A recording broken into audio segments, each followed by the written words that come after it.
All the trouble came in the early morning. That's right. So, the Jack Grace Band, you've got your band here. Would you like to introduce them? You're Jack, Sure, of course. Yes, Jack, of course, Tom Hanway on banjo. My wife, Daria Grace, on bass and vocals. And Jason Bowman on vocals and drums. How do you do? Now, we saw the coverage. You were interviewed in New York on your way over, right? Yeah. So, you're pretty famous in the States. Is this your first visit to Ireland? It's my second visit to Ireland. It's the first time that I'll be that I'm formally performing in Ireland. Now, what made you decide to come to the Dunmore East Bluegrass Festival? Well, actually, Tom has moved to Longford here, and we grew up together in New York, and it was Tom that I believe first suggested it, and things just sort of worked out from there. He asked me the place to play in Ireland. I said Dunmore East. Yeah. And you've been coming since 1996. I came over with a band from New York in Pennsylvania, Burnt Toast. And that was the second year of the festival, and that band morphed into the Blue Merles, then the Hickory Project, who still comes over. And I've seen them as well. Yeah. So the Jack Grace Band, now tell us how you got started. It's you and your wife, obviously. Yep. Can you tell us your story? Well, actually, my wife stole the position of the bass player before that. I had to break the news to him at the time that, well, my wife plays bass, and you're out. At least you know where your loyalty lay. Yeah, well, I held out for, how long did you? It was like a year and a half. It was like a year and a half where, she was just watching the band, and after a while I was like, there's no reason to do this anymore. But the band's been, it's almost about 9 years now that the band's been together, and really after, the band I was in before that was a band that toured around the States constantly. So this was a band that I just said, I'm going to do it differently this time. I'm going to stay in New York, play all around the city as much as we can, and had a great time, and just took taxis everywhere, and everybody slept in the same beds. And so by the time 5-6 years into the band, we started touring. And that was nice, because then everybody was really comfortable and not burnt out and playing at their peak. And since then, there's a lot of different players, a lot of people that come and go in the band, and it's just been a great thrill. It's been really fun. So I bet a lot of our viewers and listeners are wondering, bluegrass. What got you started with bluegrass?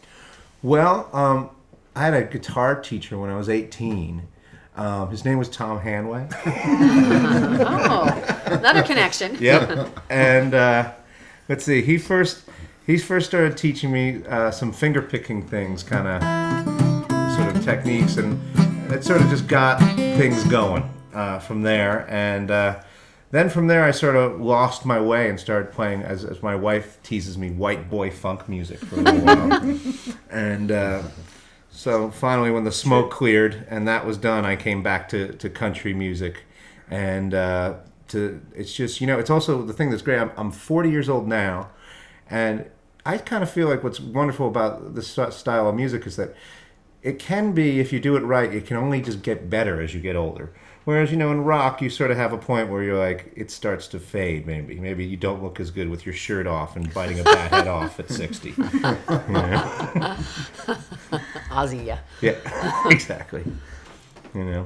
So now, Doria, maybe tell us a story, because I know I have lots of questions for you, but I'm curious. How did you meet? How did you get together? You're a musician as well. Yeah, well, I had a band that was playing in a bar on the Lower East Side, and he was bartending a little bit at that time, and he was the bartender that night, and I'd seen his band before, the Jack Grace Band. And after I was finished with my set, I came up to the bar and I ordered a drink, and I said, "Oh, you're Jack Grace, aren't you?" And he said, "Yes, I am." And you're a very good singer. Maybe you'd sing with me sometime. And I said, "All right, great." And I passed him my number, and then we played a phone tag for a couple weeks, and then started hanging out a bit, and then 11 weeks after that, we got engaged. Wow. Yeah. Wow. But that was really not the singer. first meeting. No, the first meeting was actually even funnier. My other band, Mellow Main, was playing on the same bill at Arlene's Grocery in New York. In New York, and something was wrong with my bass. Like somebody had messed with the electronics, and I had to, it wouldn't work. So he had just played, and I said, "Hey, listen, my bass is all screwed up. Can I borrow your bass player's bass? We're only playing half an hour." And he asked Jay. I ran over and asked him. He's like, "Nope, I'm going home." And I had to walk up to her and say, "I'm so sorry. I can't believe," but he says he's just leaving. But he got his, didn't he? Yeah, well, Yeah, he got that's the one he got rid of later. His job later, yeah. Justice was Fair served. enough. Yeah. Justice was served, yes.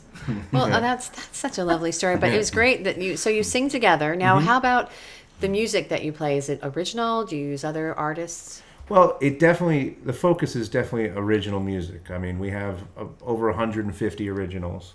But we do, in the tradition of the music, it's great to play songs that show your roots and show your heroes, and keeping songs alive is an important part of the genre, you know.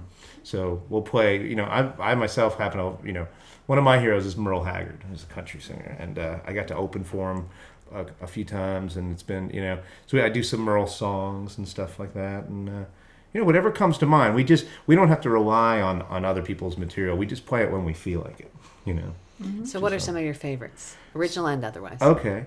Well, right now, my favorites in the original is all the new songs we put together. I realized I wrote so many songs about drinking that at first I said, maybe I should start writing about something else.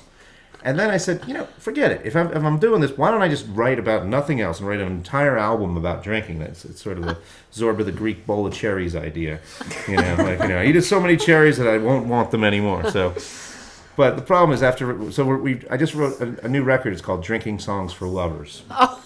And so it's all songs about drinking. The problem is it just keeps opening up a faucet of like, oh yeah, that would be another good thing to write about drinking. So there's songs about hangovers, there's songs about tequila, there's songs about morning margaritas is one of the songs on the new record, and drinking and gambling, drank yourself into a corner. Drank too much again. Drank too much again. These are all real life experiences. Yeah, we had to go do a lot of field work to do legitimacy. Of course we did. Yeah, exactly. So that, and then the person I got to say that really got me started. I grew up as a Beatle fanatic when I was a very young child. By the time I was 5, I had all the Beatles albums and knew way too much about the Beatles for a 5-year-old. But what really, the artist Neil Young was the true artist that I heard him play that song "Tell Me Why." That's like.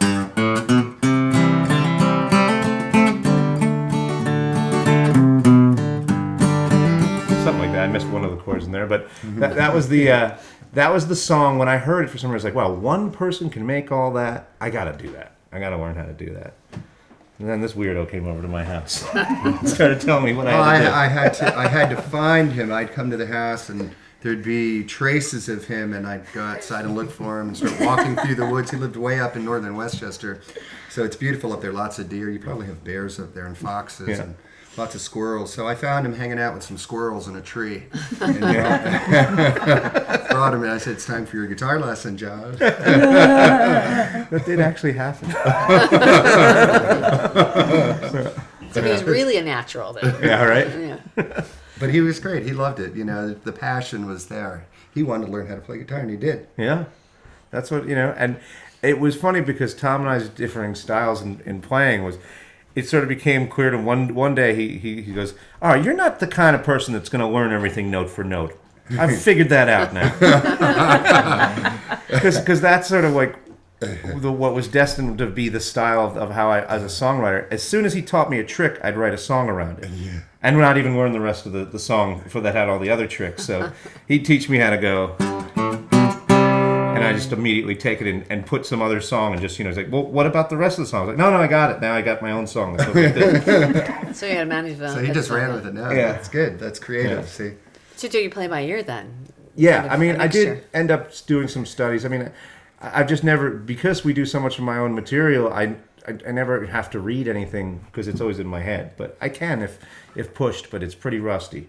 Kind of be like the equivalent of putting a 70-year-old hasn't driven since he was 20 years old in a car. You don't want that. No, none of us do. So don't have me reading music.